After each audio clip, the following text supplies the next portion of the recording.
Your diesel truck is running fine, but a $200 sensor just threw a code. And in the next 50 miles, your 500 horsepower truck will be crawling at 5 miles an hour. Not because it is broken, because a computer decided it should be. This is the DEF trap, a federally mandated system built into every diesel truck sold in America since 2010. This investigation will show you how they turned a plastic jug of fertilizer water into a weapon against your wallet. We will expose the more than 500,000 diesel owners who chose to break federal law rather than pay the ransom, and we will show you why the government that jailed those people quietly walked away.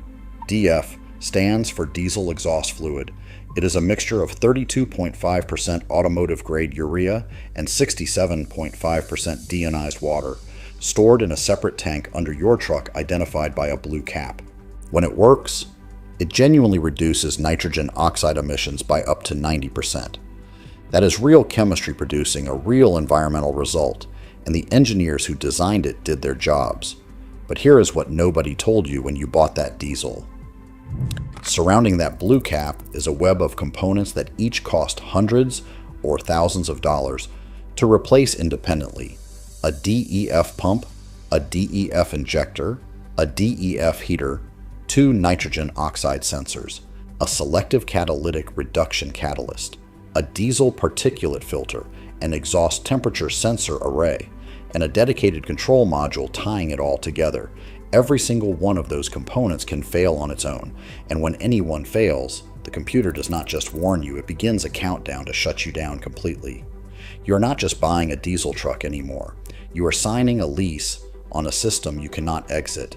To understand how we got here, you have to go back to December of 2000, when the EPA finalized rules requiring all on-road diesel engines to cut nitrogen oxide emissions by 95% by model year 2010.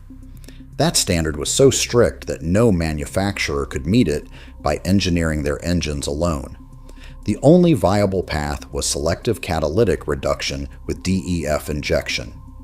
Ford and General Motors both adopted DEF systems in model year 2011. Ford on the 6.7-liter Power Stroke, GM on the Duramax. Ram's Cummins joined in 2013, but one manufacturer refused. Navistar International bet everything on a different approach. They tried to meet the standard using only exhaust gas recirculation, no DEF required. It failed. Navistar's MaxForce engines could not hit the legal target. The company lost $898 million in fiscal year 2013. Their market share in commercial trucks collapsed, and they were eventually forced to adopt the same DEF system they had spent years trying to avoid. The lesson the industry took from Navistar's collapse was not to be careful. It was that this system is mandatory and captive, so make sure you build the profit into every component. Because buried in those EPA rules was a requirement that had nothing to do with chemistry. Manufacturers were legally required to program their trucks with something called an inducement system. If a DEF system fault was not repaired, the computer was mandated to progressively punish the driver until they showed up at a service center. The EPA called it ensuring emissions compliance. The trucking industry had its own name for it. They called it Derate. And the way manufacturers implemented that requirement is the part that should make every diesel owner furious. The derate works in stages. First, a warning light with no power loss. Then the computer strips away 25% of your engine's power, then 45%. And then, if you have not made it to the dealership in time, your 500 horsepower truck hits a software wall and will not exceed 5 miles an hour. On some platforms, if you shut the engine off at that stage, it will not restart until a technician with dealer-level software manually clears the fault and verifies a completed drive cycle. Cummins engines give you a 150-mile countdown before the first derate begins. Duramax trucks start at 500 miles. Ford Power Strokes can enter a limited operating strategy that caps speed at 50 miles per hour almost immediately after certain fault codes are triggered, with no extended warning period.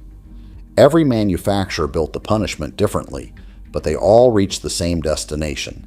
And now, here is the part that will make you want to pull over.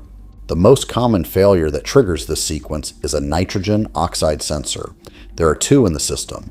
On a Ram with a Cummins engine, a single sensor costs $700 to $1,475 at the dealer. That is potentially $3,000 in sensors alone, before diagnosis and labor.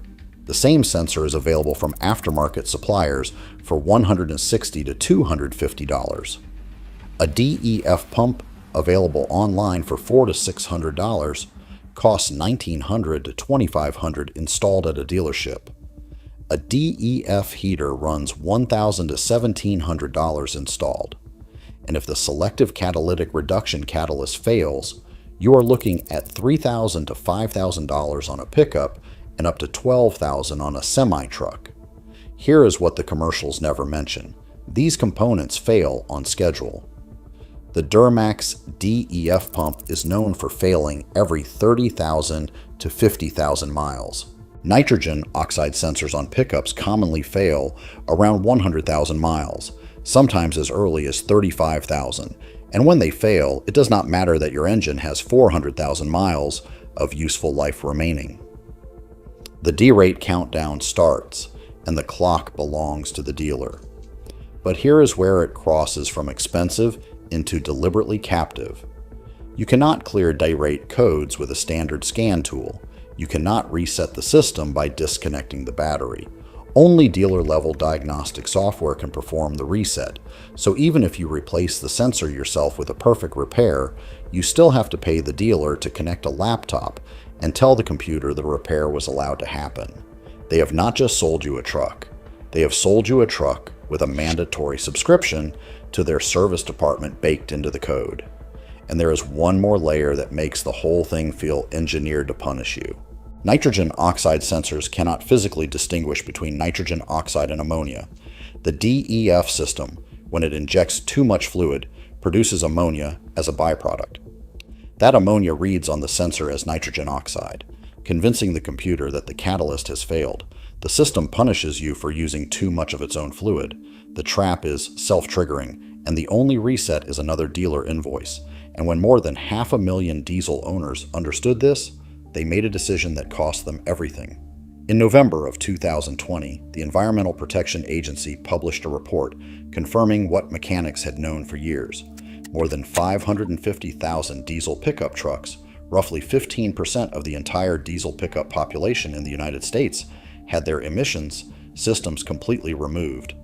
These were not fringe actors. These were farmers, owner-operators, ranchers, and tradespeople who did arithmetic. A full delete cost between $3,600 and $8,000. A single DEF system failure on a commercial truck costs $15,000 to $25,000 when you add parts, dealer labor, towing, and lost revenue while the truck sits idle. For an owner-operator, a truck that is not moving loses $1,500 to $3,000 every single day. The math to delete was not complicated. The EPA called it a catastrophe. Those 550,000 trucks produce 570,000 tons of excess nitrogen oxide and 5,000 tons of excess particulate matter. The agency elevated diesel delete enforcement to a national compliance initiative in 2019. From 2020 to 2023, they collected $55.5 million in civil penalties across 172 cases and sent people to prison. The Diesel Brothers television show was hit with $851,000 in fines after testing confirmed their trucks emitted 36 times the legal nitrogen oxide limit. But here's the detail that tells you everything about how this system was designed from the beginning. Cummins engines installed in fire trucks are exempt from Derate programming. A fire engine cannot be stranded on a highway shoulder with a software-imposed speed limit. The exemption proves beyond any argument that the 5 miles per hour limit was never a mechanical necessity. The engine runs perfectly without it. The computer imposes it as enforcement, and Cummins, when given a customer important enough to demand an exemption, removed the limit entirely. for the owner-operator on Interstate 80 in January with a full DEF tank and a dead $200 sensor, that exemption was never offered. And then in January of 2026, the Department of Justice announced it would no longer criminally prosecute diesel delete cases. The government that had spent years fining shops and imprisoning mechanics quietly stepped back from the position it had defended for a decade. Not because the truck stopped producing emissions, but because the political cost of standing between a working rancher and his truck had become too high to sustain. The trap had finally sprung on its designers. Here is where things stand today. The DEF system is not leaving. The 2027 emissions standards are coming, and they will require even more DEF consumption per mile. Repair costs will keep climbing. The Derate timelines are being slightly relaxed for new vehicles, but the system and its captive repair structure remain entirely intact for every truck already on the road. Your choices have not changed. Support right to repair legislation in your state that forces manufacturers to give independent shops access to the same diagnostic tools that currently exist only inside dealerships. Or buy a diesel built before 2007, before the diesel particulate filter, before the Derate countdown, before the blue cap became a monthly bill. A pre-emissions diesel is not just a truck. It is the last vehicle you can fully own. If this investigation opened your eyes, hit subscribe. We cover the systems, the regulations, and the money behind the machines you depend on. The next story is already coming.